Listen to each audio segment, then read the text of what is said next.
Bab 11. Penyakit dan pemeliharaan. Pelanggaran hukum fisik dan akibatnya.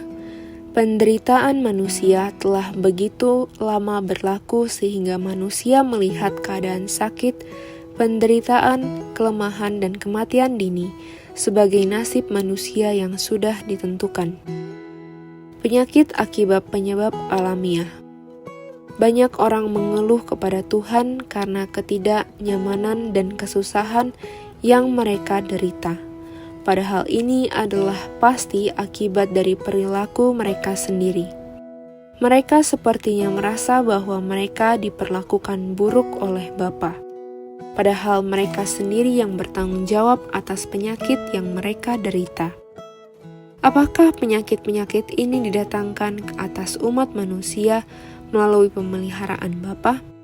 Tidak, itu semua ada karena manusia telah memberontak terhadap pemeliharaannya dan masih tetap tidak menghormati hukum-hukumnya. Jiwa dan tubuh manusia cepat menjadi rusak, menjadi sekumpulan penyakit. Ini tidak akan terjadi bila mana mereka yang menyatakan percaya pada kebenaran telah menghidupkan prinsip-prinsip sucinya. Ada hubungan ilahi yang telah ditentukan antara dosa dan penyakit. Dosa dan penyakit memiliki hubungan penyebab dan akibat terhadap satu sama lain. Jalan yang biasanya dicari orang-orang yang mengaku Kristen dalam mengikuti mode, tanpa mempedulikan kesehatan dan kehidupan, membawa ke atas mereka satu rangkaian kejahatan yang mereka tuduhkan kembali atas Tuhan, dan memberikan alasan ke dalam mulut orang kafir untuk dipakaikan menyerang kekristenan. Bapa tidak bertanggung jawab untuk penderitaan yang diakibatkan ketidaktaatan pada hukum alam dan kewajiban moral kepadanya. Penyakit dan kematian dini tidak terjadi tanpa penyebab. Bapa tidak bertanggung jawab terhadap penyakit.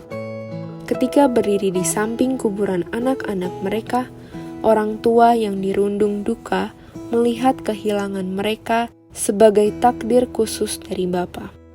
Padahal oleh kelalaian yang tak bisa dimaafkan dari cara mereka sendirilah yang telah menghancurkan kehidupan anak-anak mereka. Maka menuduhkan kematian anak-anak itu kepada Bapa merupakan suatu penghujatan. Mereka seharusnya tidak menuduhkan perbuatan dosa mereka sendiri kepada Bapa surgawi kita yang penuh kasih dan kemurahan.